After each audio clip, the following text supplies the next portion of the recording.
and Captain Keys, thankfully, understands saying Healy, or they were speaking English right in front of him. I'm so glad that you kind of touched on this. I mean, it's proven they can speak English, but it's just like, at the time, very, very like big and blatant plot hole. I heard one of the guards talking. I'm like, how do you know?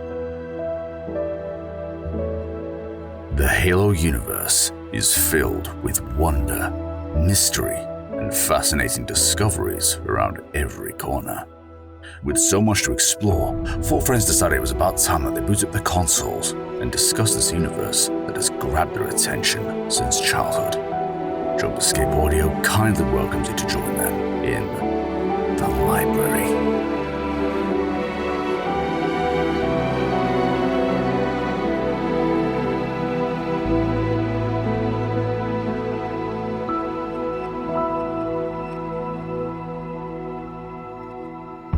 Hello, everybody. Welcome back to the library. Welcome back. We're happy to have you. I know I am, anyway. How are you guys happy to have them back? Yeah, I'm Connor. Yeah, I'm Austin. I'm Shane. I was gonna say I was waiting for it. I'm sorry. I got thrown off completely because there's different things happening, like this. I'm playing Halo 3. I'm almost done. No, that's Halo 2. I mean, you can always just keep on. You wouldn't know, would you? It would be kind of funny is if you just kept on playing the whole episode. No, that's definitely CE. I can. No, I'll play the whole episode. I don't care. I will try to. I will listen and I will play. I believe in you. Okay, I'm gonna keep going then. My friends, welcome. Oh, I need to get on the Pelican. What were you gonna say, Connor? That's definitely CE. I have a copy of CE if you want to play that instead. No. Okay. No, I'd rather play Halo 3. I lied. I don't have a copy of CE. What? I have 5 copies of CE. I was about to say that. I hate you. About to say something's not right. Uno. When stars You have misaligned. a Japanese version, right? I do. Yep, I have a Matt sent Japanese you copy, that and one. it's very pretty. Yep, Matt sent you that one. Mm-hmm. You have the anniversary edition. Yep. You have the original edition. Yep. What are the 2 other editions you have? Game of the Year, Platinum Hits. I'm so mad I didn't guess the platinum hits. I should have known that. I should have known. You should just start collecting it in different languages. You know, it's entirely possible. I could very well start doing that. I would love how to many- see a Russian version.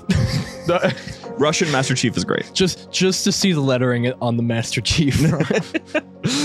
All right, so today we're talking about the Battle of Installation 04, the pivotal of battle CE. of Halo CE. And this is, of course, tying into the fact that we've been talking about the final climaxes of the games. I'm gonna actually turn this down. Yeah, you can turn the volume all the way down if you want. And we talked about first, just to kind of recap so far, we talked about the first battle of the Ark, or really, the first one in Halo 3. Then we went to Halo Wars 2 and talked about that battle that happened there on the Ark. Then we went to Halo 2 with the Battle of Installation 05, Delta Halo. Now we're back to Halo CE, talking about the Battle of Installation 04, Alpha Halo. So, that all being said, before we get into that conversation and talking about how this whole battle came to be and a couple extra details about it, first of all, reminder, if you are here live, 500 Halo Infinite credits are on the line. So, pay attention to today's show, because when we get done... Who took the last prize? Last prize was his name was Mr. Game Build, That's an awesome name. right? What's his name? Mr. Game Build, yeah. His actual username, I don't know what it was in the server. I was waiting to see if someone took the prize. Yep, 2,000 credits are on the line, and he took them. He hasn't posted about what he got yet, though. I mean, Maybe he just hasn't gotten anything yet. he specifically told me he would tell me, so I'm hoping that that's the case. He probably didn't get any. I remember he said he was going to send those points to a friend. If he couldn't find something he liked. So we're going to see. But then 500 Halo Infinite credits are still on the line, so if you want to try to win that, pay attention to today's show. All of the questions are going to be related to our topic today. 500 infinite credits. 500 credits. That's awesome. So, that being said, before we continue, JumperScape.com if you want to get plugged into our community or find ways to support us. Our Patreon members have been cooking as usual, and they're always looking for new members to join their council of Patreon names. Thank you so much. Thank you. You are very much making it possible for us to do many things, including going to Halo WC in October. And you're also making it possible for us to do things like pay people for the excellent work that we have them do, either for us or on their behalf, because sometimes we have other projects that we like to apply ourselves to. Lots of fun stuff happening in the community all the time, and it's only going to branch out from here. So let's hope that some real fun stuff comes up soon. And also a quick appreciation to there are some of you out there who are actually YouTube members, and I say actually because it's $1. It's not supposed to be that huge of a deal. It's just if you want some episodes early when they're available, and otherwise if you just, just feel like a little sprinkle of something. A little sprinkle. There's no other options and never will be any other options. So there it is. Enjoy that while it's there. Also, our YouTube members on JumperScape, which is much more significant. Same thing, it's $1, but the YouTube videos there are more sparse and entertaining than just the singular show stuff. But who knows? Maybe this show on YouTube will get a little more detailed in the future, where we start adding in things like clips from the shows and all that. Yes. No! Oh. That Halo 3 rat. I hope they can see that. I had that on there for like 5 minutes waiting for you guys to notice. I'm gonna be keeping my eyes off that thing. I can't talk and think about Halo CE and look at Halo 3 at the same time. So that all being said, thank you guys for everyone who has supported us thus far. You guys are fantastic. And here's hoping that with the recent growth that we've been seeing, because we've gotten back into our 20,000 listeners a month situation.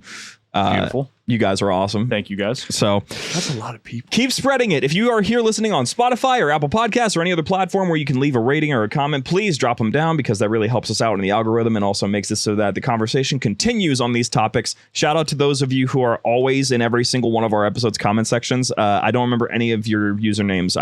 I know you when I see you. So appreciate you guys. Your guys' conversations always give me a little chuckle from time to time. That's like 20,000. That's like an NBA arena. Connor, I need Connor's approximation on that. 20,000 people, Connor. But mine was pretty much on the money. It probably was, but Connor's usually so fast on this. It's like a minor league baseball. No. Minor league baseball stadium. The arena for the Cavs is literally 26,000 people. Yeah, but we're at 20. You're rounding up. We're rounding down. So Stay humble. Okay, humble? That's not, that doesn't even how apply can that here. be so? It's still humble. It's a good song. It is. It's really good. It's really good. It's really nice. WWE needs Logan more than Logan needs WWE. Anyway, I so hate that that's true. I hate that that's... all I right. just So got slimed by a brute. I'm so mad. what, like Nickelodeon? No. Not Nickelodeon. Here, I got clapped. I just looked it up. That'd be 1 Madison Square Garden. So an NBA arena. Yeah. Also, Yeah. also minor league baseball too. No. Also minor league League baseball. Madison Square Garden is not a baseball field. I know, but, But I'm it's just saying, minor separate. league baseball. Separate. I'm gonna kill him. so I was right. You're basically saying I was right with extra steps. Newman Outdoor Field. There you go. Anyway, my friends, Minor league baseball. let's get this thing all kicked off before we get into debating about stadiums. I'm rage. So, the Battle of Installation 04, the battle that takes place during Halo Combat Evolved. Connor, do you remember much of any of Halo Combat Evolved story from when you played it? No. I'm trying. The flood was there. That's about it. True. I've said it on air a few times. Like I think it was like 2018 or 19. Me and Connor had a deal for every Gears of War game I played. He would play a Halo game with me. We dragged ourselves through Halo CE, got to Halo 2. Halo C is probably my least favorite Halo. It is so important to the game for the franchise and the story, but it's definitely aged. When you get good at how it plays, it's the smoothest Halo still to this day. To me. I'm not taking the time to do that. I understand, but I'm saying that at a certain point, it's like the fact that there's no lunge on the melee is still one of my favorite things. I started the journey. I'm like, I'm gonna play through all the Halos in a row. I started with CE, got lost, gave up. Wow. Yeah. That is my story with CE. Well, CE's story, tying it back to that, baby. Yeah. CE's story is rather cut and dry, but there are some elements that make it a little bit more detailed if you find some extra content that attaches to it. And I'm going to bring up just a couple of them today. Well, it was cut and dry because that was supposed to be like a one and done, wasn't No it? sequels. Nope. No, it was supposed Jason to be Jones hated and still hates sequels. open world, third person, 30 like, missions. 30 missions, Yep. yes. Like almost. How many missions are there in CE? 10. Yeah, so triple Yeah, missions. triple. Third And person and open world as well. it's kind of hilarious how ambitious Bungie always was. Because you want to know what's really crazy? I noticed this. I don't know why it's not talked about more often. Bungie was out here trying to innovate way back in the day. And you can find clips of the late 90s of them working on Halo. There's like home videos that Marty took when he was walking around the studio. Oh god, it probably looked insane. It's very low quality. It's not a good office. Like they basically were Well, just, yeah, I mean that was when they were first starting off. yeah, it's not very impressive. No, but imagine not. when he's walking through there, at one point it pans, and what you see is two dudes sitting in front of a computer, one of them wearing a VR headset, That's kind of crazy. and they're working on a VR game in the 90s. Yeah, no, that's insane.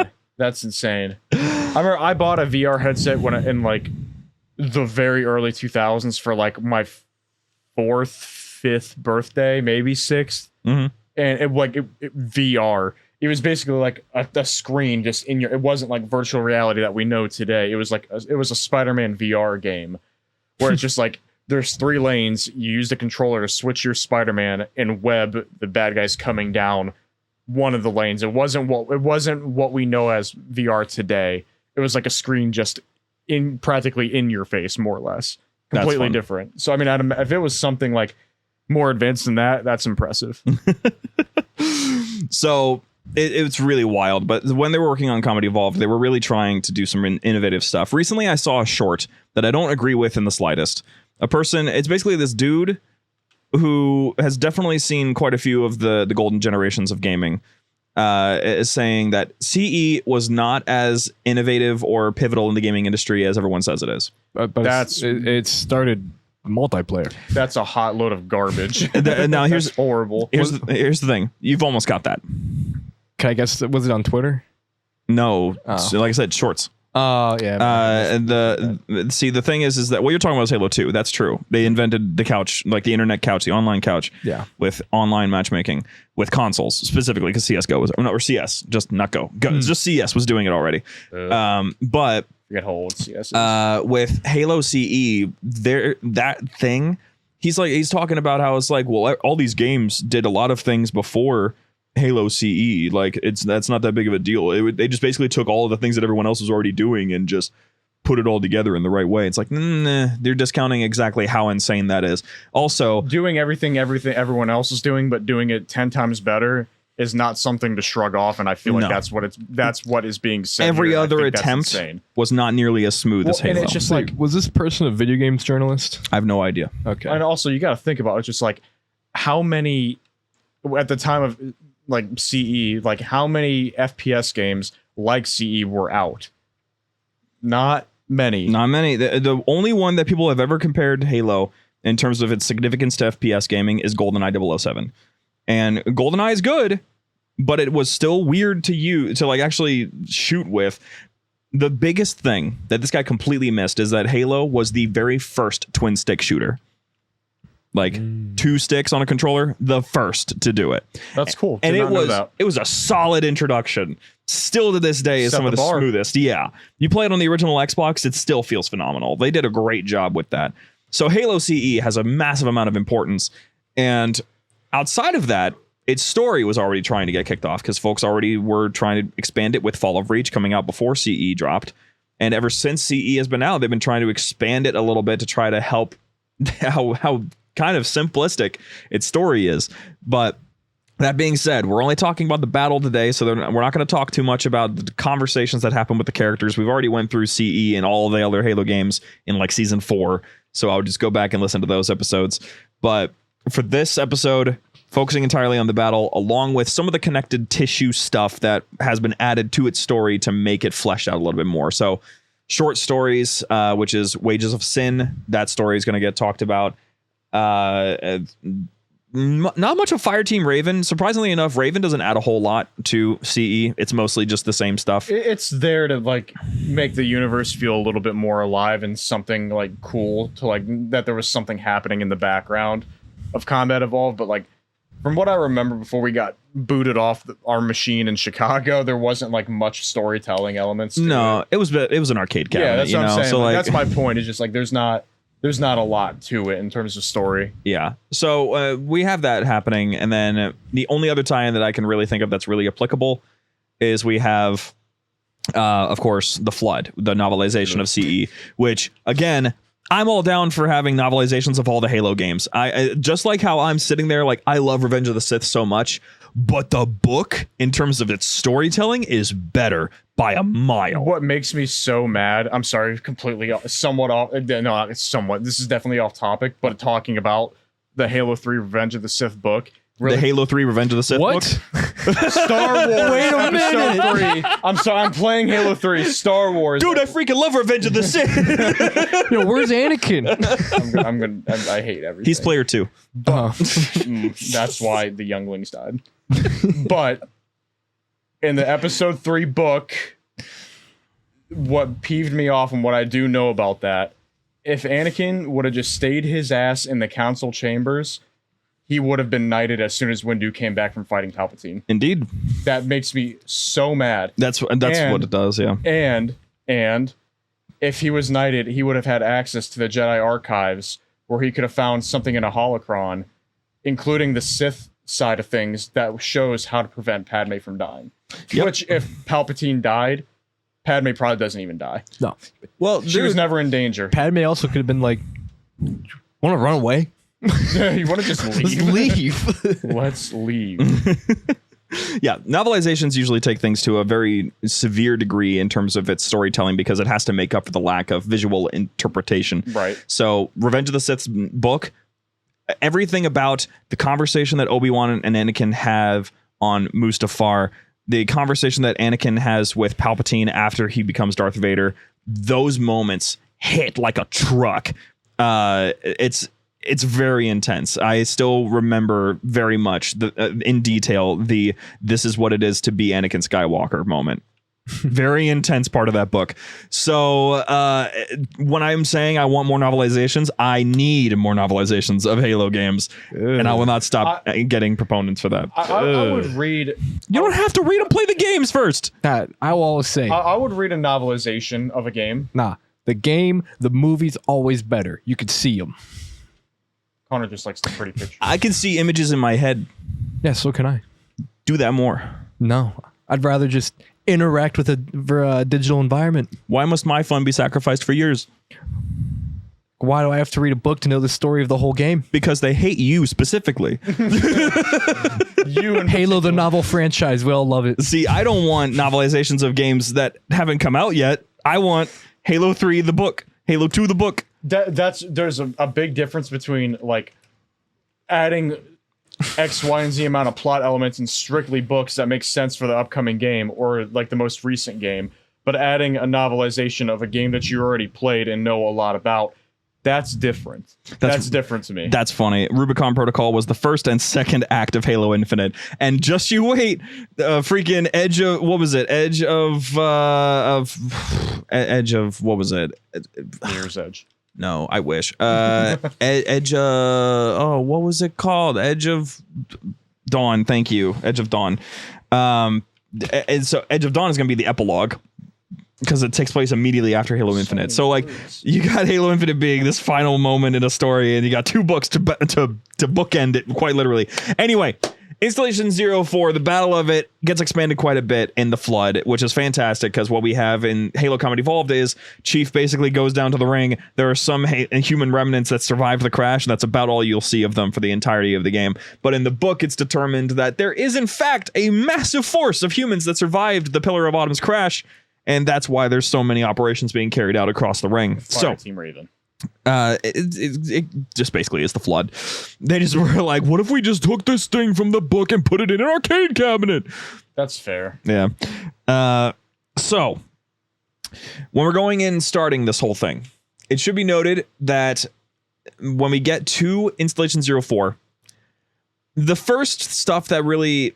No, I'm actually going to hold off until after we get through the whole story. There's a couple things about Halo Combat Evolved story that I have to get back to, because there's a lot of it that's just like, this is too perfect of a setup And honestly, Battle of Installation 04 is like, there's some aspects of it that I'm like, there's like, it could have gone wrong so many different ways, and it just had the perfect circumstances for the humans to basically come out with a win or a draw, depending on your definition.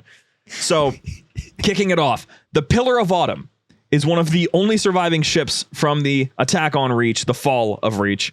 And wasn't it the only one, or is there more? I'm fairly certain there was a couple more.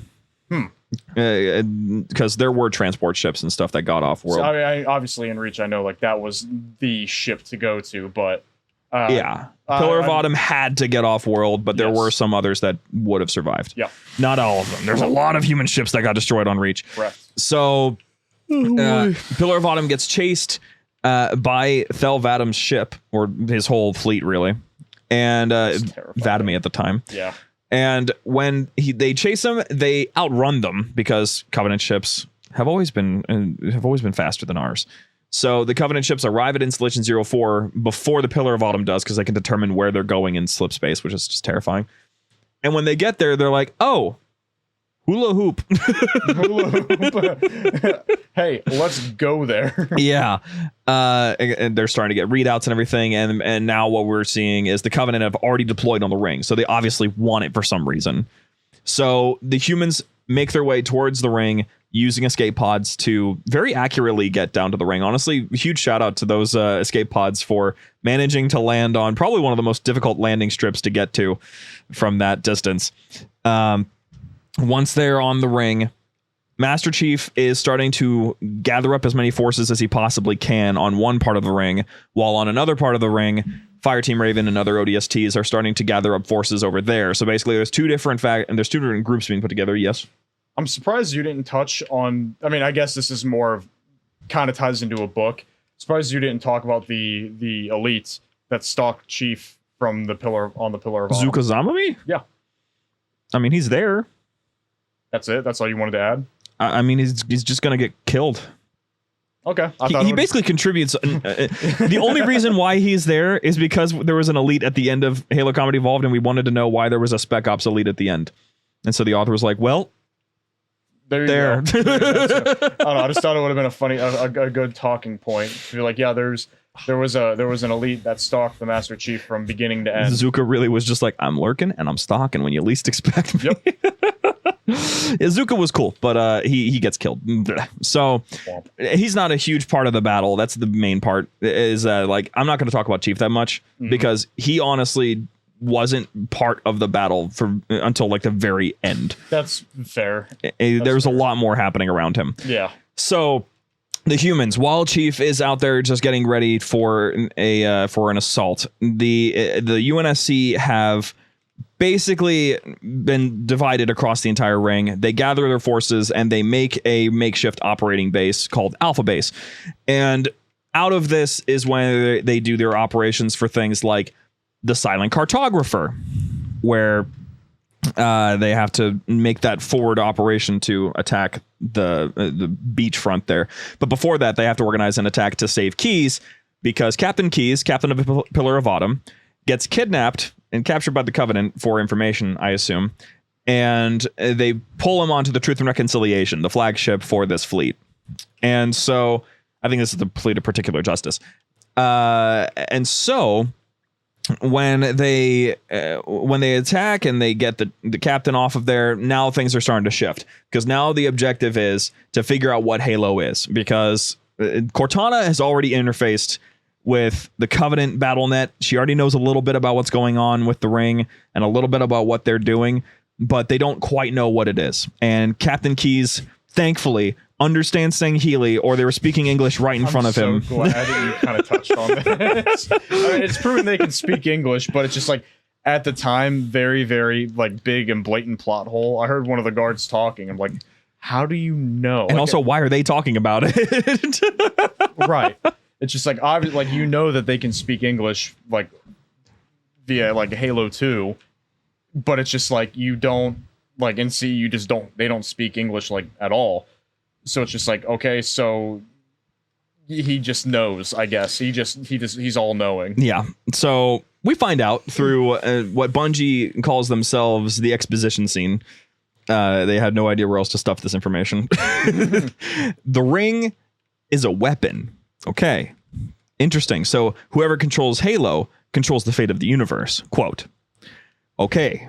So we shouldn't let the aliens have it. So humanity now has a primary objective. Prevent the Covenant from taking control of the ring. Figure out how to control it for ourselves. So Cortana, using her connection to the Covenant BattleNet, learns about the Silent Cartographer, which connects to the control room. We need to get to the Silent Cartographer to get to the control room because the control room has its own location.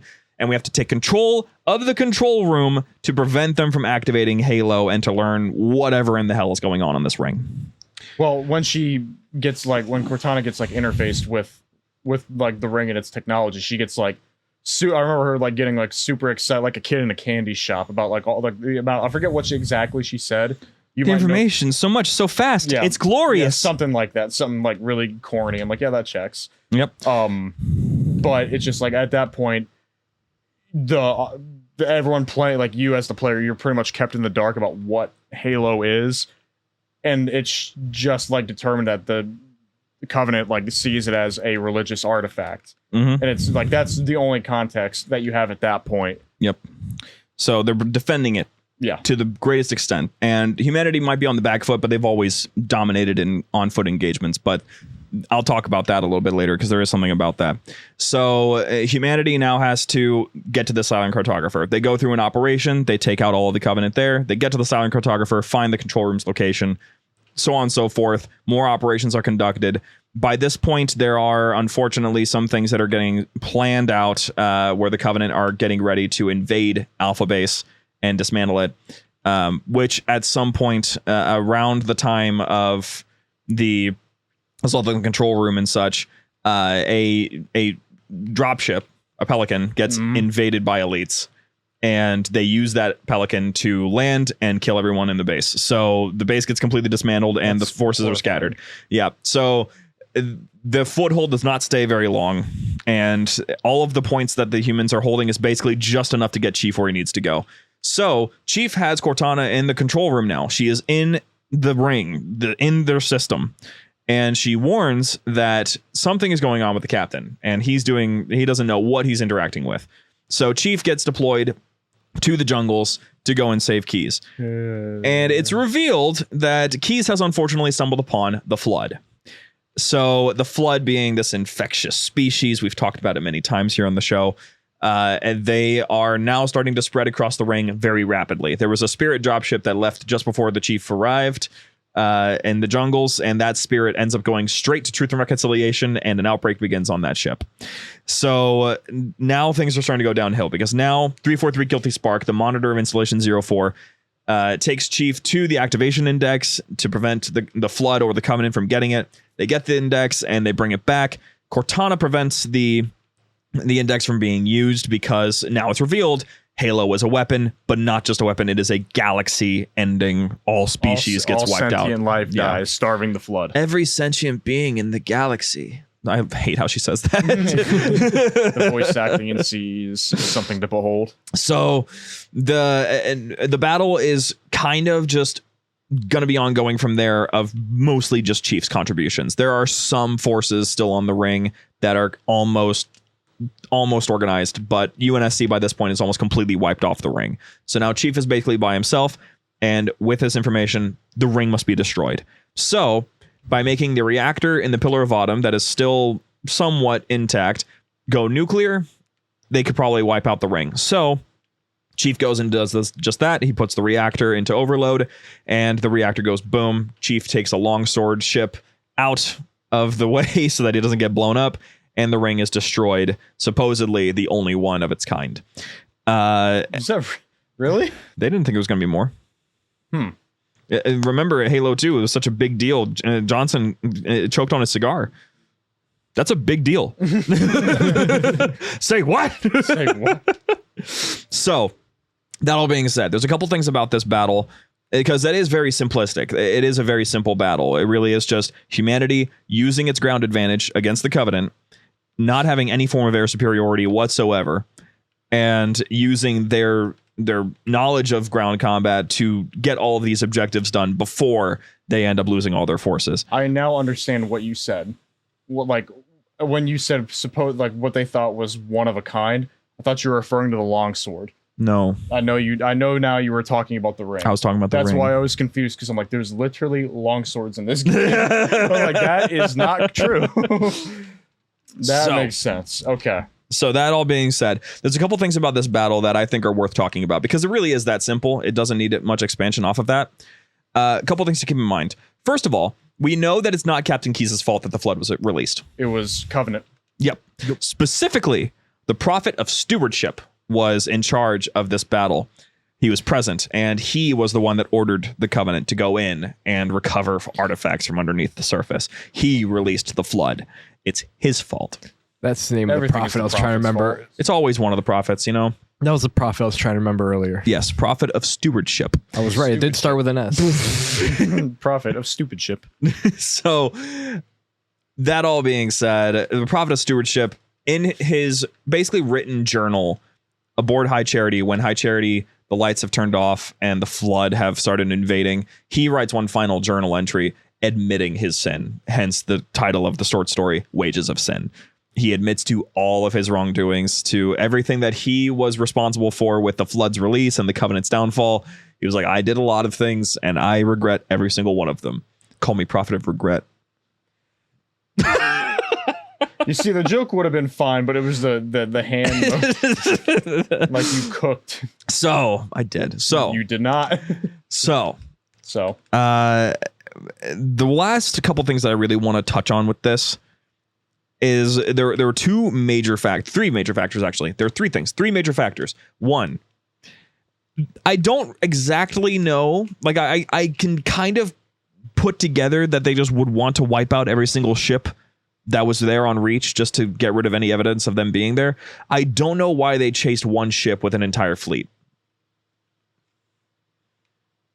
Because that doesn't happen. I'm trying to think. They don't know about Cortana. No, they don't know about Chief being on the ship. They don't even care really about him. Well, it could be a Halsey thing, because they send June with Halsey, and he's like, make sure like nothing falls into enemies' hands, like implying with June, like Halsey, in case like if it gets to that point. So maybe I don't know what reason they'd be after Halsey, because maybe her research. Well, they've captured her before. That happened once before. So I mean, that could be it. She wasn't on the Pillar of Autumn though. Well, here's the thing. After they detonated all of her research, to her not like they were fighting off Covenant while Halsey was, finishing up on Cortana. When, Carter, Emil, and Six were flying to the Autumn, as far as the Covenant knew, Halsey could have been on that Pelican. So you're saying they might have chased the ship to get Halsey? Maybe. I mean, if they got her before, that's the only logical thing, because they were after her while she's finishing up Cortana, and like you and all of Noble Team, like you get out and you split. Halsey and June, one Pelican, Emil, Six, and Carter, the other Pelican. It's just like, as far as they know, they never split. That's true. Yeah. So I don't know, but at the end of the day, I'm sure it could be something for plot. Like, hey, they see a ship getting I hope away. that I really don't want it to be as simple as just humans. Right. I mean, unfortunately, I feel like if there was an answer, it'd be in a book. Yeah. So, which, speaking of not actually answers in the book, these are both just things that I'm observing. So another thing. This battle would have been decisively lost, like so fast, if Cortana just wasn't there. It is so fortunate that the one human ship that finally randomly stumbles upon Installation 04 was a ship that had Cortana on it. If they didn't have Cortana, it is unlikely they would have known a damn thing about that ring. Even like other shipboard AI might not have been able to do all the things Cortana was doing. Oh no. I mean, humanity could have, for all we know, could have just ended up firing it. They wouldn't even be able to get that far. They wouldn't know where they are, what it is, right? How to navigate it, what any of this does. Like, activate it out of sheer ignorance. Like, oh, I have the index. What does this do? Ding. Sentient life dead. It could have been that, because I guess it would have been Guilty Spark would have found them eventually, so he would have been like, oh good, reclaimers. Yeah, and then like, hey, I need you to, there's an outbreak, and they're all like, an outbreak of what? Oh, don't worry about it, just take this key and do the thing with it. This is so strangely timed. I've been waiting for this moment for 100,000 years. Tim Dodaba when you need him. So probably voicing another McDonald's commercial or Apple Jacks. Do they even still do commercials? They I'm do, sure. but it's not. It's not the the cinnamon same. stick Not, the apple. not with Cinnamon. I love No. Cinnamon, man. He's great. Anyway, We need to heal as a society. we really do. Bring back color. Take out minimalism. Yes, I agree. Our next logo for next year is going to go so hard. Anyway, the last thing, the major thing that I was thinking about was, I was like, why is it that humanity almost every time wins these battles on these rings? And I'm like, wait, the one thing that the Covenant usually holds over humanity, which is space superiority and the ability to just delete the planet that they're fighting on, they won't do it on a ring. So just constantly fight on a ring. They will fight on a ground battle on a ring or any They other. can't just glass it. They can't. It's a They product but of their gods. Yeah, they will not. They won't do it. No. The even in Halo 2, when they do glass the surface, it's only one specific spot after they already lost that position. They wouldn't glass the whole ring. No, yeah, Chief.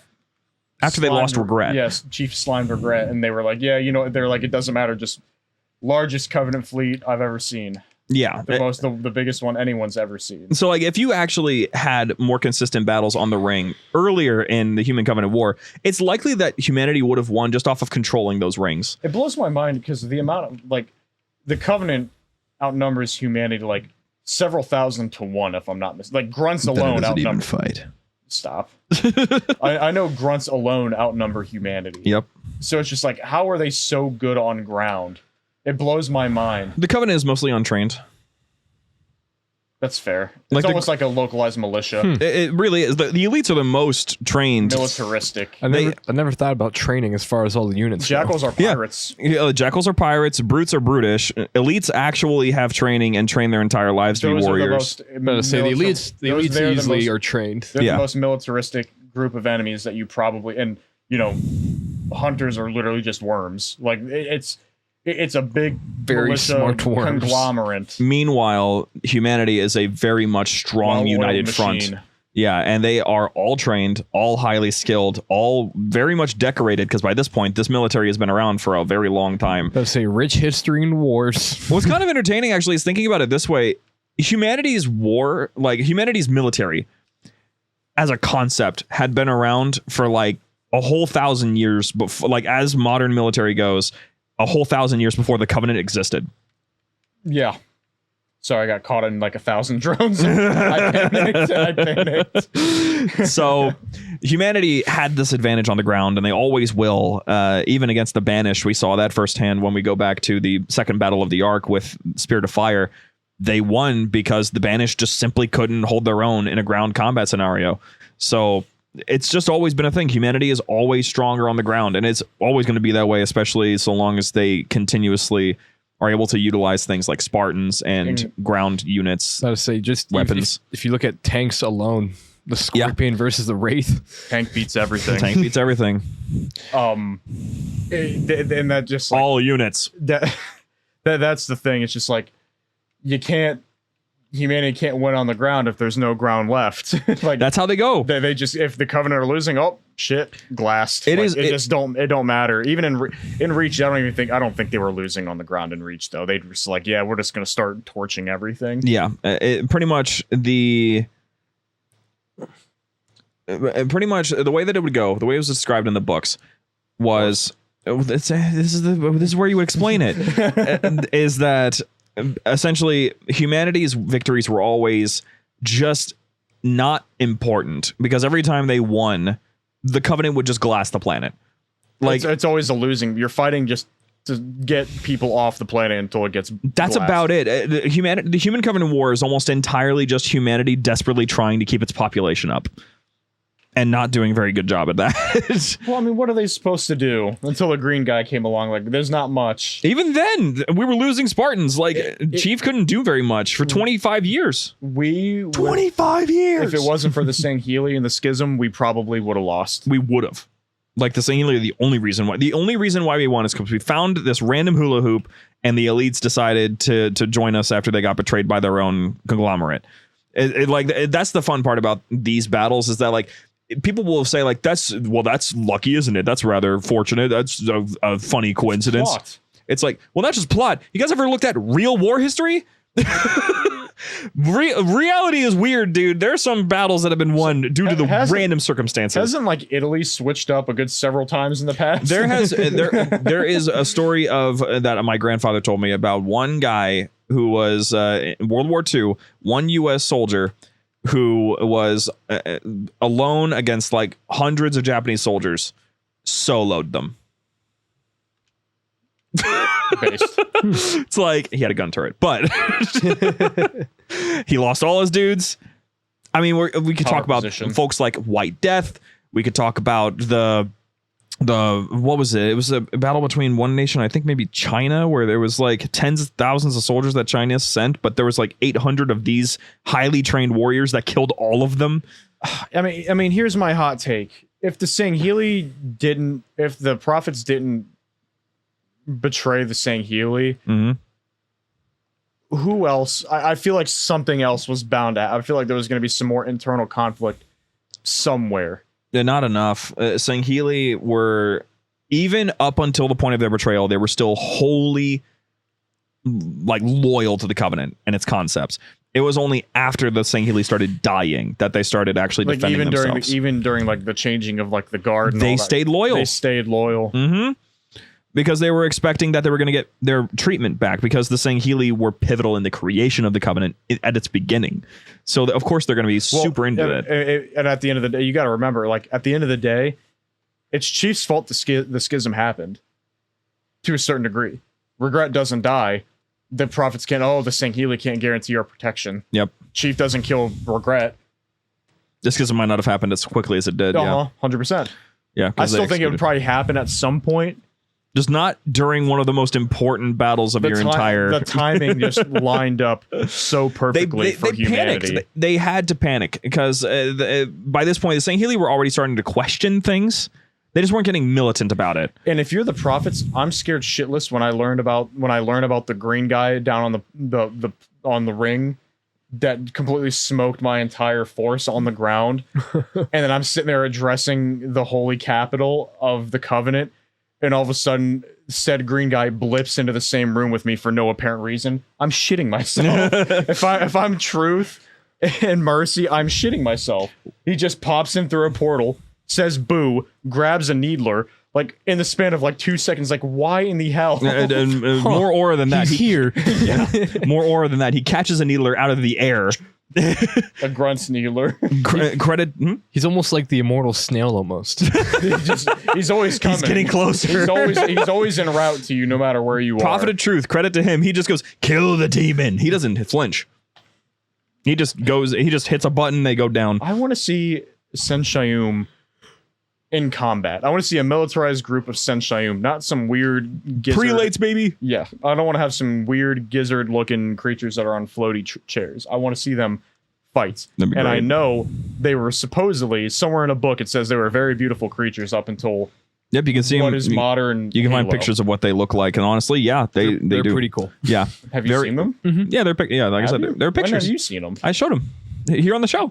Yeah, they're ornate, like they're very ornate, really pretty individuals. Well, didn't they have like some very like intimate relationship with humans at some point? Yeah, they were friends. And yeah, I was gonna say they were pretty. When I say intimate, I meant it in that context. At least I hope when I say intimate, I hope it didn't go the other route. As far as I'm aware, there was no cross-species breeding. Okay, gotcha. As far as you're aware, maybe one ugly-looking Spartan. The lore runs thick, so you never know. So, that all being said, that's kind of the gist of it with Installation 04. Very simple battle, but still worth looking into. It's a good battle. I think the fact that it's simple makes it charming. That much, it makes it easy to get into and easy to start your exploration of Halo's battles. But that doesn't mean that things are going to get any easier, because next week we are talking about the Battle of Installation 03. You want to know where the Battle of Installation 03 takes place from? It's from a game everyone played, obviously. Would you like to guess? Is it a Halo Wars one? No. We never went to any of the Halo rings in Halo Wars. You have a point. You were on the Ark in 2. Why are you looking at me like that? I'm waiting for you to answer. Tell me. Spartan Strike. Oh my god. My mind immediately went to Halo Wars. I'm like, that's niche. I'm like, but when you said we weren't on a Halo ring in Halo, I'm like, you are correct. Yep, we are going to be learning about the conduit and why it's important. I'm fascinated. I'm ready for that one. Yep. Because I know not a damn thing about that. Yep, it's going to be a good time. I might tie in a little bit of what happened before the Battle of Installation 03, but that's going to be for a further episode down the line. So otherwise, going to be leaving it there. But anyway, my friends, thank you so much for tuning in today. We're going to be heading off into our Patreon segment. But before all of that, JumperScape.com if you want to get plugged into our community or find ways to support us. Please leave comments, likes, and all that stuff to help us out. Please talk about what today's episode was. I would love to hear your thoughts on the battle, and if you have any opinions on how it could have gone differently, or if the humans or the Covenants did anything wrong other than release the flood, of course. I would love to hear all of that, and so would Connor. Shane doesn't really care that much. That's not true. I care.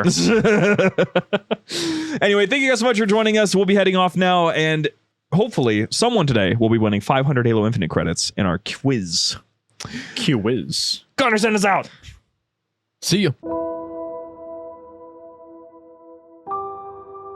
Here's another fun factoid.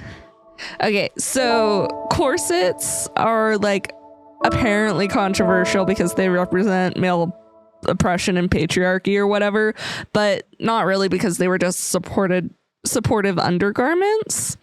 And then also, like, a lot of our modern understanding of corsets comes from inaccurate, to be generous, inaccurate records about corsetry and what doctors thought was happening when, like, it wasn't actually the case. These are the same doctors who thought that women shouldn't ride on these newfangled train things because our reproductive parts are held up essentially by strings, and going that fast would just make everything like fall apart because the strings would collapse or whatever.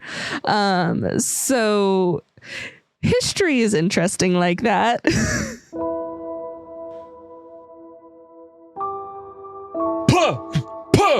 Patreon. I did it.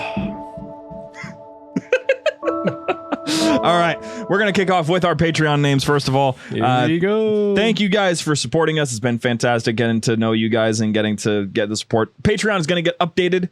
I said that last week, and the updates are still in progress, so they're going to get updated this week, and lots of new stuff. So we're going to hope to make this a little bit less, just one-way street sort of situation. So if you want to support the show and help us keep this all going, because there's a lot more than just a library going on, please consider supporting us on Patreon. We would very much appreciate it. Patreon.com/JumperScape if you want to go straight there. Anyway, kicking off with our top tier, the Chroniclers, we have It's Default 456, Scion Esports, Dick Himmerbush, formerly known as Mouse Cop. Yeah. What? Formerly known as Mouse Cop. Where's that coming from? I don't know. Oh, Is that what it says? Yes. That's Steve Buscemi? Yeah, Steve Buscemi is in there. Yeah, okay. We were talking about Spy Kids beforehand. Go on to Patreon if you want the full unedited show. Hounds of Meath is fine. He was just sleeping my bad. The library. But Shane and Connor are wanted on multiple counts of conspiracy against Super Earth. I don't know what Damn. you're talking about. Yeah, I don't know either. That's not us. He threw 3 free throws. Noah will let anyone... Wait, what? They're trying to hit me with... He threw three Through 3 free throws. Yes, he threw 3 free throws. Okay, gotcha. Yeah. Gotcha. Real quick, say toy boat 3 times fast. Toy boat. Toy boat. Toy boat. Toy boat. Toy boat. Toy boat, toy boat, toy boat, toy boat. Why? Why can't I do that? That's so easy, too. Noah will let anyone have any ibuprofen. I got a headache. Spartan Book on G156. Cool Blaze. Can't use real username because I subs a smut. Connor Clark, Thomas Lanes, Jacob Adlam, Dylan, Lactating Milk MT, James's Proud Sang Healy Father-in-Law, Jess, John Dowsett, Tristan H, freaking Super Earth's Finest, Jake O'Malley, Sky Cairo, the Big Moose demands justice for Betty, Slap Nuts, my name is Austin, Random Feed, I'm changing this at the beginning of the live show. Whoa. Did you actually? Shade Communications, Durandal, stay hydrated out there, folks. Drink water. Patreon. Lone Blaziken, Tails Williams, buy the calendar. What? It's already over. Unknown Hero. Maybe the great journey was the friends we made along the way. Damian Groth, Marry Me Naomi 010, Aussie ODST, who has 2 thumbs is going to HCS. This guy. Vermin. Not this guy. Not that guy. Don't point at him. Vermin, Pity 104, HCS is almost here, baby. I'm gonna die. BRB calling furries. Jeez. Calling or calling? Calling. Okay. See you. See you. See you. Endurance of the Stoic, Ethan, Chaplain Strife, accepting donations of up to $1,500 so I can go to HCS. Zelda Lactation, Tika, Vatamai. Freaking Girl Dad Sam. Master Chief is just 3 raccoons and Mjolnir armor. What if you wanted to go to heaven, but God said all units? Brain Rot, Drunk Savari, I'm huffing the ongoing methane tanks, Huragok Rossum, would you like Yoling Pickles, Kiri, Iskari, Wilma, Mad Jeremy, Clausbark 5970, Spartan Alex 30, Dang Ol' Muskrat caught space COVID but is recovering with Dino Nuggies and Jack Daniels lactations cut. Wow. Schnoogans the Redacted, Boomerang, Apple, Hey Austin, Insane Rage Bait. Wait, no, please, no. Fish Dough, Apple Juice 01, PFC Dustin Echoes, sir, it's my birthday. It's your birthday. Would you like to say anything as well? No. You don't even want to say happy birthday? I want to say Happy birthday. okay, jeez. Yeah, I kissed, at least say happy birthday. I kissed a kid and I liked it. Pasta Rocket Mechanic Ryan Hansen to give the Covenant back their Johnson. Infinity Class Milk Carrier Lactational Sensation. Nara Nomad Dragonfire Pozzole. Artas Vadam. Artas Vadam Discounted Dental Care. T-Pass Party 79. Connor Martins. Danimal. And last but never least. Warm Apple Swag. Thank you so much, my friends. You guys are awesome. Very much appreciate you. Before we move on to our Q&A, we've got 500 Halo Infinite credits to give out to somebody if they can get our quiz down. Get those hands up if you want 500 Halo Infinite credits. I am guaranteeing you that at least one of you will walk away with it so long as the hands go up. If they don't, then I will keep them to... Oh, never mind. Sorry. I've said it too soon. 2 people so far. Also, we have 5 winners right now. If I can get 5 more, the final chapter of the quiz will begin. We'll dedicate an entire Patreon segment to it. Connor's doing the decision-making process. Yes, he is. Leave him alone. Undying Teachings. Undying Teachings. Get up here. Okay, you ready to mute him? Welcome. Hello. How are you today? I'm good. Just got back from a 12-hour drive. That's Oh boy. You know, I've 4 hours ago. been there, done that. Did you sleep? Not yet. No. So you've been awake for 16 hours minimum. Yeah. I'm not even going to ask. You know, I understand. I've been there. So, my friend, does that mean that you've been listening to the show then? Yes, I have. I've been back for a few hours. Okay, cool. Just making sure. You know, just want to make sure that you're all set and ready to go here. You're feeling confident then, I'm guessing. 100%. Oh, 100% even. Okay. 100. Do you think you're even going to need the trademark Connor Lifeline? Yes. Yeah. Yes. Cool. Well, just to remind everyone of the rules real quick, we have 10 questions on the board. You have to answer at least 8 of them correct. If you get 7 correct and 3 wrong, you're done. I get rid of you. And you don't get the Halo Infinite credits. And we double it and add 500, really, not double it. But we add 500 to it for the next week's pool. You'll have the option to finish the quiz if you want. Thanks, Connor. Yeah. Just a reminder, if you get your questions correct, you will get... Yay! And if you get them wrong... Social credit deducted. You don't want Jeff Steitzer upset at you. Trust me, been there. So, are you ready to begin? Yes. Good. First question. This prophet was present during the Battle of Installation 04. The prophet of stewardship, the prophet of fortitude, the prophet of regret, or the prophet of sales? The prophet of stewardship. It was the prophet of stewardship. He was responsible for a lot of things. Question 2. Who was responsible for releasing the flood? Was it Johnson, the prophet of stewardship, Captain Keys, or 343 Guilty Spark? I'm going to say 3/4. No, I'm kidding. Prophet. You scared Why did you turn into Bob Larson? Oh, dude, I did, didn't I? You did. Welcome to Bob Larson's Atenemy Atenema. Oh gosh, no one's gonna know No, a it's an single inside thing joke. about that. No one That's- will understand it. It's funny because it's so public. Actually, like you could learn. We need to do those again and put them on the main channel. That would be a fun time. We need to. Next question. Installation 04 is also known as Alpha Halo, Beta Halo, Charlie Halo, or Delta Halo. I thought it was Zeta. No, I'm kidding. It's Alpha Halo. You're making me freak out. I don't want you to do that to me. You had me there in the first half. Well, you're cooking, so I'm confident in your abilities now. Question 4. Cortana's rampancy likely started here on the Didact ship, interfacing with Installation 04, or interacting with the Gravemind. That one is going to be the interface.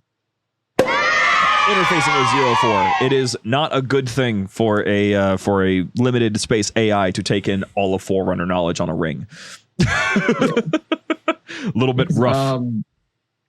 Yeah, that's basically like accessing the domain and observing everything. Pretty much. Yep. So you don't want to do that on a limited chip. Cortana was just built just differently enough to be able to handle it. Question 5. This piece of Halo media ties into Halo CE directly. Forward Unto Dawn, Spartan Assault, or Fireteam Raven? Wait. You said CE? Yes. Oh, now I'm blanking. What? I said, oh no, I'm blanking. blanking. No, I'm saying what is in how. Oh. Why are you judging? I don't know. That lifeline, Connor. All right, Connor. Question for you. We would like to pull the trademark Connor lifeline, please. We need to know. You see, our friend here needs to know. Yeah. This piece of Halo media ties into Halo CE directly. Is it Forward Unto Dawn, Fireteam Raven, or Spartan Assault? Oh man. I Don't let me down, brother. said the answer earlier, though. I will say that We before talked about the answer we for a did. while. We did. Shows how much this guy pays attention on his own show. To be fair, it was before we were recording, I think. We're always recording. Well, before we were live. What were the options again? Forward Unto Dawn. Fireteam Raven Fireteam and Spartan Raven. Assault. Spartan Assault? Connor, you're a funny guy, dude. You're so funny. See, this is what he does, right? He'll kind of like poke fun. Connor, seriously. Okay. Let's not joke around here. I know you know. Forward Unto Dawn, Fireteam Raven, or Spartan Assault. He did this last week, now he's doing it again. Every being in me wants to say Spartan Assault again. Well, please, just give me Give your real answer. give me a real answer, Connor. Forward Unto Dawn?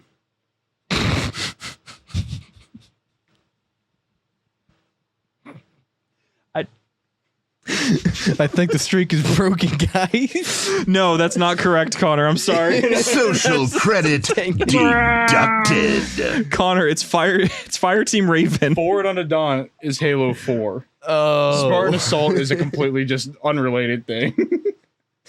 We talked about Fireteam Raven for so long. I was trying so hard, Connor. I was literally saying, like, Fireteam Raven not adding to story elements of CE earlier on in the show. It's okay, Connor. I don't understand. I've not been running It's on a lot of okay, I sleep don't recently. understand. It's okay, I don't understand. Well, my friend, that was unfortunately an L on your part, and you have taken an incorrect question. So we've got about 6 more for you to go through. Are you ready? He's got this. All right. Hold on. Let me. All right. Question 6. Pillar of Autumn, the Maw. Assaulting the control room, 2 betrayals. Truth and Reconciliation? Is the answer Halo, Keys, or Silent Cartographer? Wait. Pillar of Autumn, the Maw. I'll read it out for you again. Pillar of Autumn, the Maw. Assault in the control room, 2 betrayals. Truth and Reconciliation?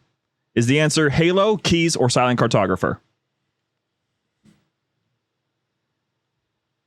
Keys. Captain. I had to Keys. think. I was like, these are the mission names. Yeah, they're mirrored. It's cool. Anyway, question 7. Good job. Halo CE is the only game where Cortana changes colors. True or false?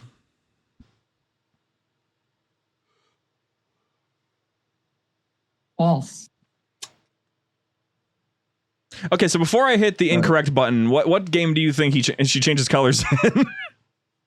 I mean, in a sense, I would say Halo 2 Anniversary. She doesn't change colors in Halo 2 Anniversary. I swear she did. She doesn't change colors in any Halo game after CE. This is like a one-off. Halo 4. Oh, she turns red in Halo 4. You guys are right. I didn't even think about that. She does turn into a little Dorito for a second there. I didn't either. That was like in the way back of my mind. It's same here. We were both wrong. You can take the win. Glitches a little. I just don't think about how Cortana crashes out and turns red. I don't like that she turned red. I get the concept, but it really just ties back to CE in a way that I don't like, because I didn't like. Would you be willing to count when you change from original graphics to anniversary graphics in H2A? She doesn't change colors in Halo 2 Anniversary. She's slightly different colored. That's you doing that. It's not. That's my point. She still changed colors. It is a color change. I hate all of you. Does she change every colors? single Yeah. one of you? I'm almost willing to give this person an incorrect answer just because of you guys, but I'm not going to do that. You got it right. All right, 3 questions to go. Question 8. This mission was the start of Halo's famous going out of bounds reputation. Halo, Truth and Reconciliation, Silent Cartographer, or 2 Betrayals?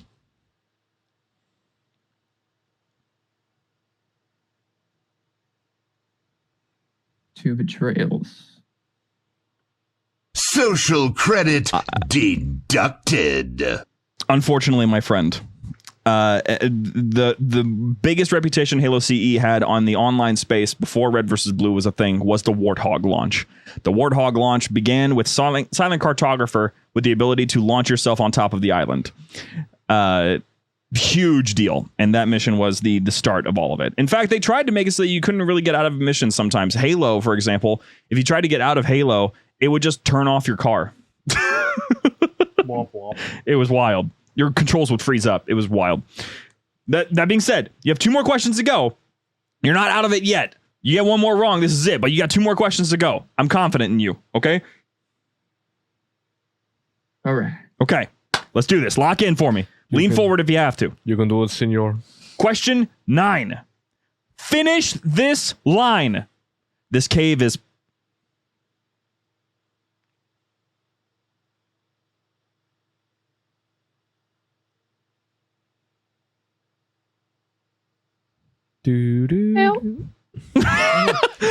I'll give you a hint. It is probably the most famous line from this game because of how stupid it is.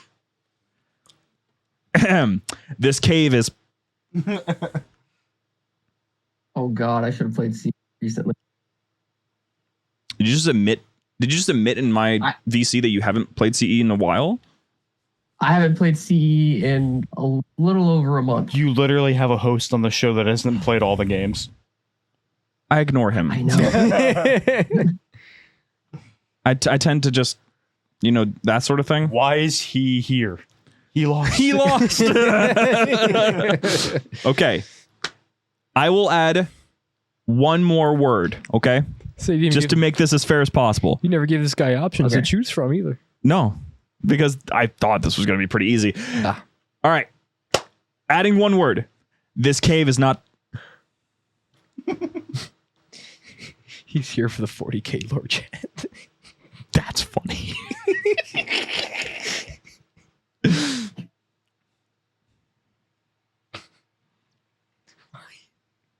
Cave is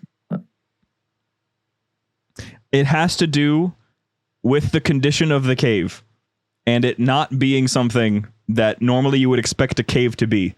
And it's blatantly obvious that it's not. okay. That just made my mind say 18,000 different things. I'm so glad I didn't get hit with the lifeline on this one. I know. I was like, dang, I should have saved it for this one. This is I need you to get this right because the next one is basically please get this one. Follow up. Do the next one, then come back to this one. Let's switch him around. He got a power up. Would you like me to take a break to go on to question 10 and we'll come back to 9? Yes. Okay. Yes. Question 10. The best weapon in Halo CE objectively is the Magnum, the M6D, or the Halo CE pistol? Wait a second. Wait a minute. Hold it up. I mean, yeah, the CE Magnum. Yes. The correct answer is yes. I was like, huh? So there you go. There's your fun question. Now back to the one that's giving you some trouble, I guess. I can add on. There's only 3 words left in this sentence. I can add on one more. Okay, does that sound fair to you? Okay. Okay. So this cave is not blank, blank, blank. This cave is not a.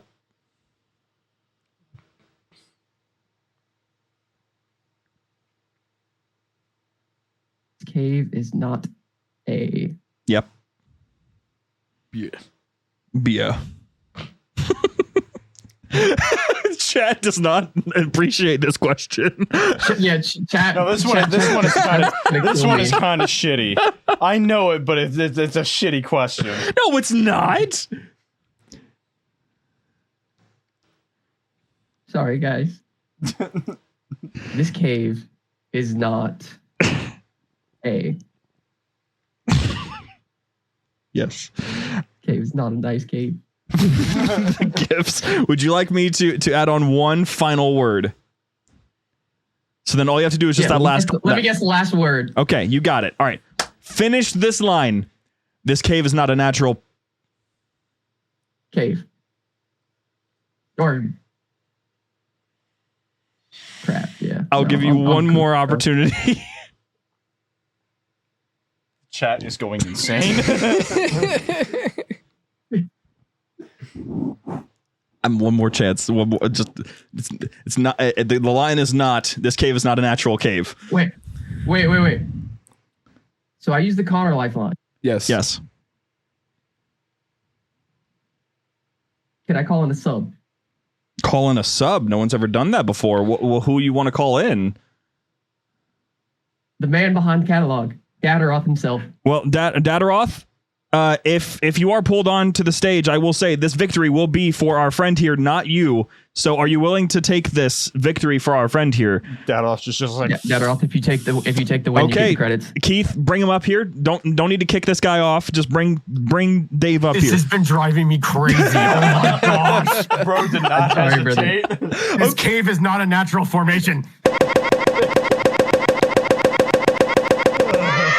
Correct. It's so funny because you can tell it's like it is like it has roads, it has lights in it, it's got a door. It's just like no, it's not a natural formation. Now that he said, I'm seeing the mission in my head. Like I know exactly where we're at. I know exactly what's going on now.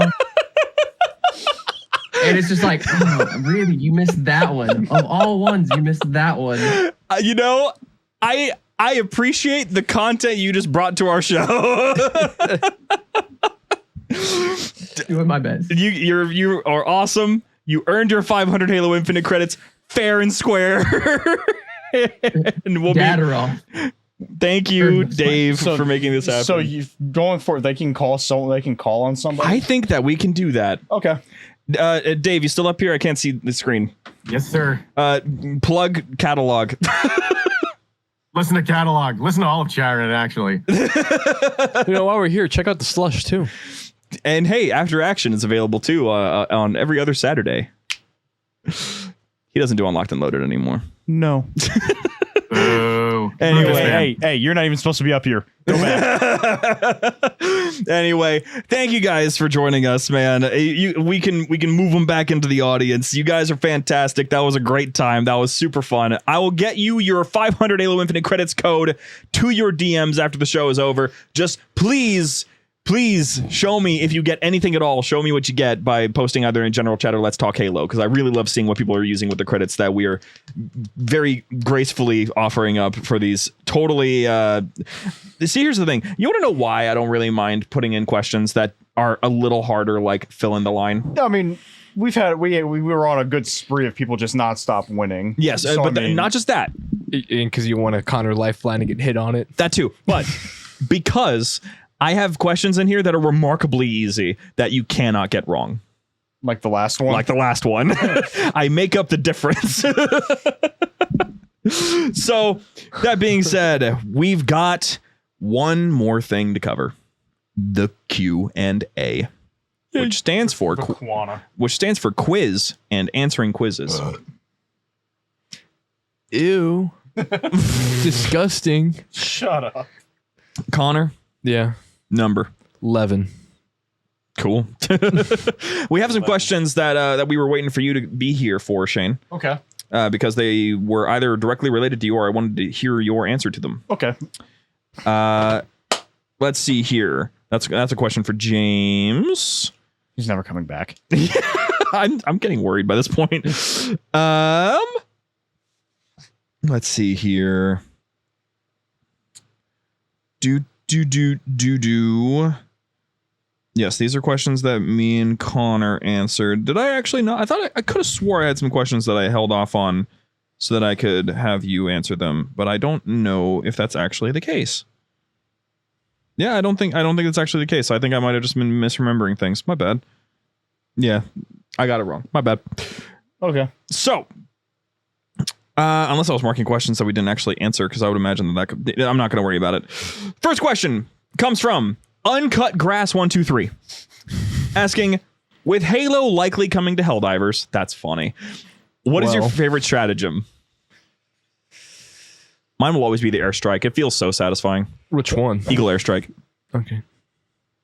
Portable hell bomb. Hell yeah. I love hitting the button on your back.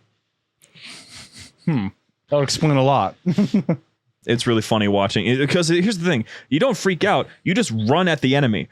Or at you, the person who lit my hell bomb. That hasn't happened yet. The electric guard dog brings me some joy. No. Stop. No, it's terrible. And you're terrible when you use it. I hate it. See, if you're playing Helldivers and you're not ready to die because of your teammates, then are you really playing Helldivers? It's in the commercials, man. You're going to get killed by your friends. Somewhere in the contract. It probably is. Next question comes from the Fat Batman, asking, when will then be now? Right now. Right now, I guess. And right now. It continuously is on a cycle of being in the future and then in the present. And honestly, sometimes the concept of there being a future is actually kind of unknowable. And thus, this concept of predetermination is probably not something that we can really justify without knowing what's happening now in the future. That's a great word salad. I appreciate it. I'm really good at that. And even then, the past was when that question was asked. But what's better though? Nothing salads or what? I'm sorry. Word salads or nothing burgers. Standing on principle, I'm going to go with nothing burgers. I will not eat salads. Fucking hate you. All right. Next question. Mr. Cheeky Breaky asks, long story short, I've just gotten into Halo Ground Command, which is a tabletop war game of sorts. I've been trying to get a first gameplay test scenario in mind. I've come up with wanting to have the UNSC and the Covenant to fight over a Forerunner facility that unknowingly has the Flood locked inside. That's a pretty good old tried and true story. Sounds like the plot of Combat Evolved. Sounds like it. Now for the actual question. What would be the best time in the Halo universe to set such a mission to happen? I could imagine that it would happen anywhere between CE and 3, though in your personal preference, where could this scenario fit best? Probably closer to CE. Well, it could. The thing is that CE to 3 is only a couple months. The thing is if you want to tell a story like that in Halo, where the Flood are involved, especially because the Flood are supposedly first discovered in Combat Evolved, you would have to have it be a scenario in which more than likely the Flood will just take out everybody on the ground at the end of it, canonically, because no one can survive. The Covenant are fine to know about it, technically, because they're not going to worry about it, but humanity can't know. So if you're going to tell a story like that, tabletop, audio drama, book, fan novel, whatever it is you want to do, you have to make sure that if you have the Flood in it, everyone has to die, or Oni buries it. It's the only way to go about it.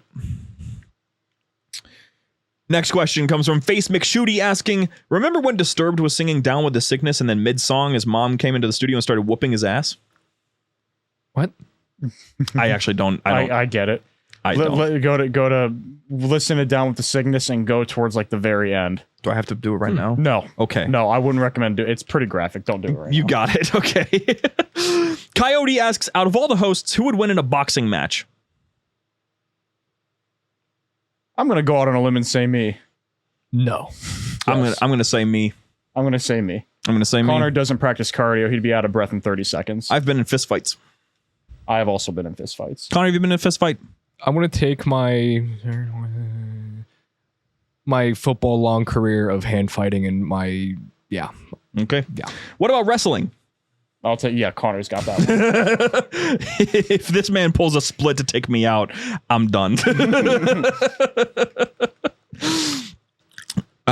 Let's see. What are y'all playing? Master Beef asks, what are y'all playing on the doof wagon from Mad Max? What? It's the car with all the speakers on it from Mad Max Fury Road. I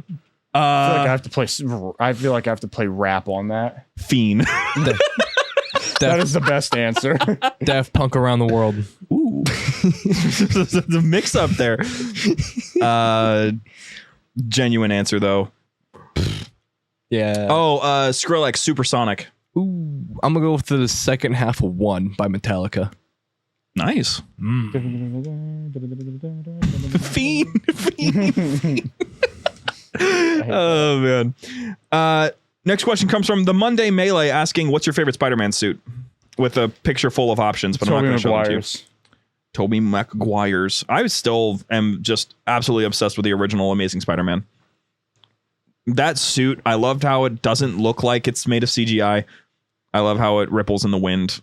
Andrew Garfield's? Yeah. He's got a good suit. Hey, honestly, The Amazing Spider-Man is still my favorite Spider-Man movie. Tom Holland's new suit looks really good, too. It does look really good. Like some of those shots they've been putting out. Oh my gosh. Did you see he's hospitalized at the moment? What the hell happened? Let me get the first Spider-Man suit in the first Spider-Man movie. There was a like the 1970s Japanese one? No, like you're talking about Tobey Maguire's? Yeah. Okay, that's same as mine then. Yeah. So what happened to Tom? His hoodie, not like the actual spider suit. Oh, like when he was in the wrestling ring? Yeah. That actually is in here, I think. Yeah, you ain't going nowhere. I got you for 5 minutes of playtime. It was just a horrible take on Randy Savage.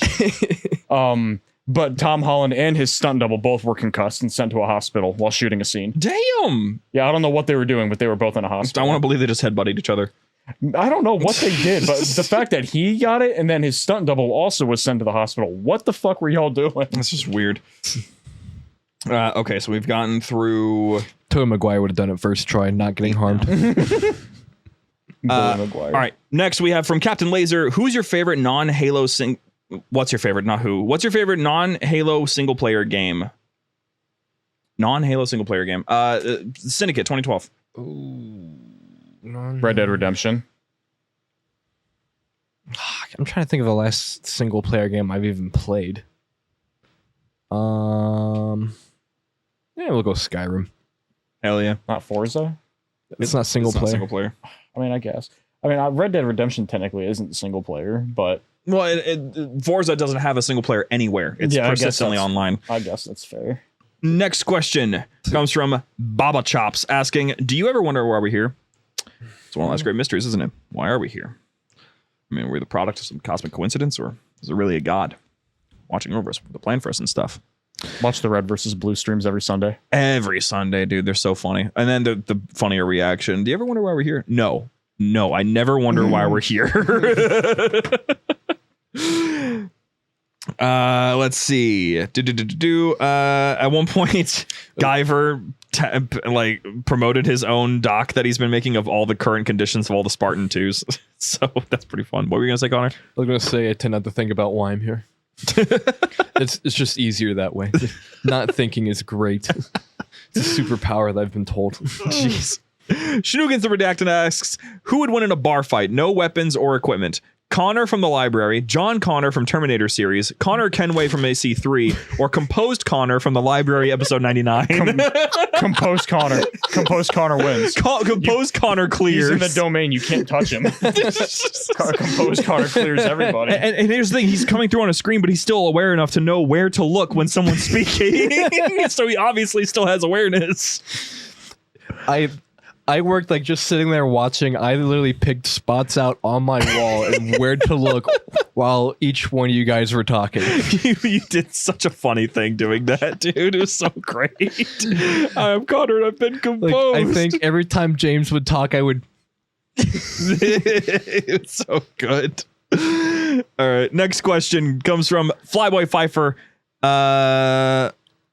Oh no, this is not a question. Should have been marked as not a question. But there we go. Next question comes from ODST Fox asking, could the Flood use the logic plague on cybernetic limbs?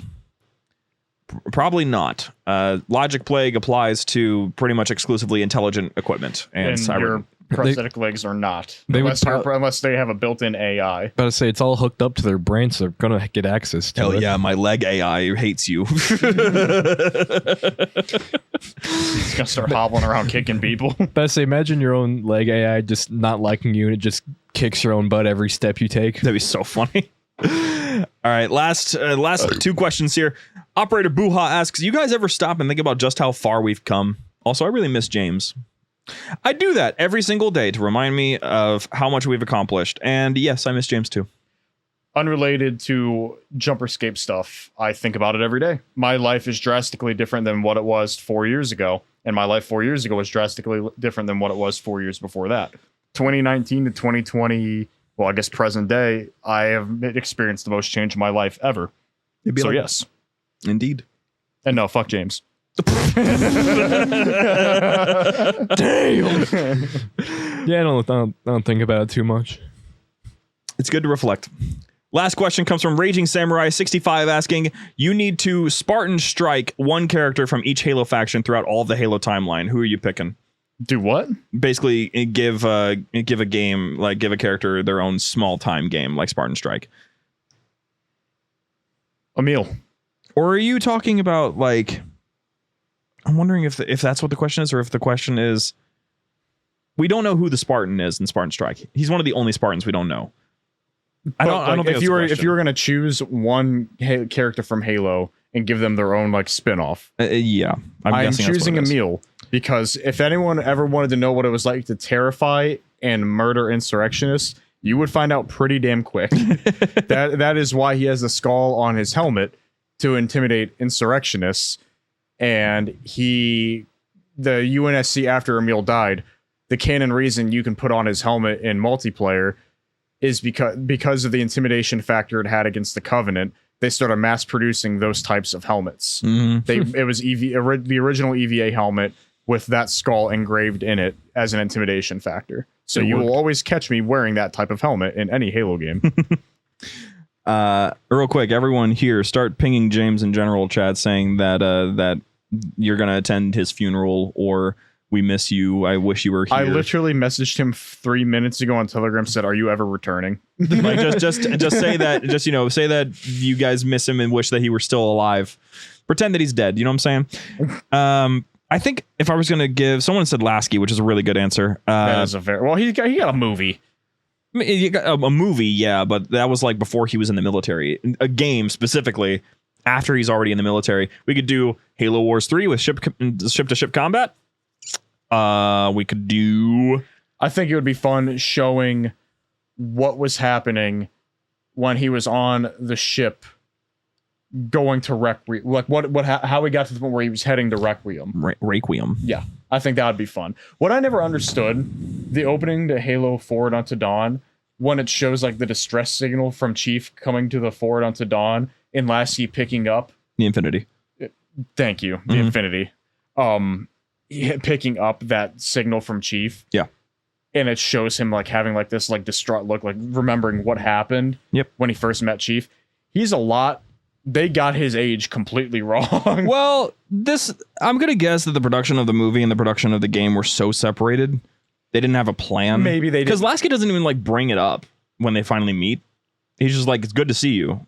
It's about it. They don't even talk about anything else after that. That's fair. It just at that opening scene when he's flying to Requiem, like he's old, like he's in his 40s or 50s, and then They get his age completely off. And then when you see him in the game, he's maybe like late 20s, early 30s at best. Which is just, I think that might be just because of the different actors they picked, because it could be the same age, but people age differently. Right. That would be my only guesstimation on that. I'm sure you could pinpoint his exact age in Halo 4 based off of how old he was and not in Combat Evolved, based off of when you met him in Forward Unto Dawn. Because wasn't he 16 in Forward Unto Dawn? I don't think he was that young. He might have been like 18, 20.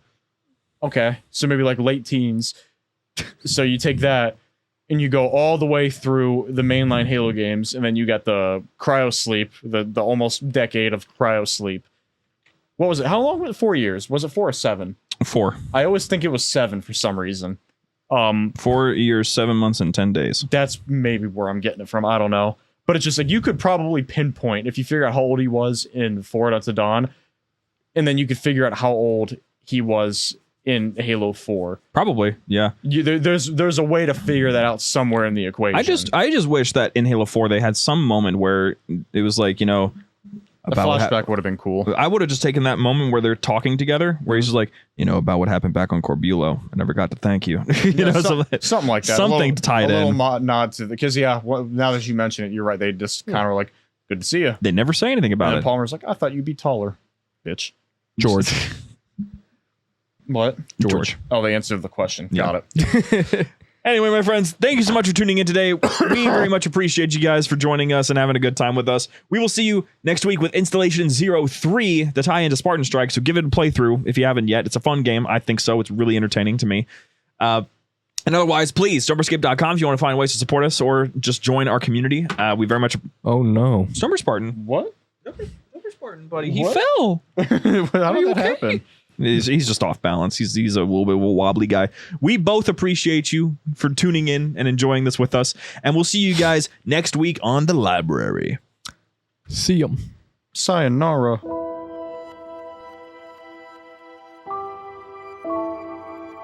The Library was produced and published by JumperScape Audio. Funding was provided by our fantastic patrons on Patreon.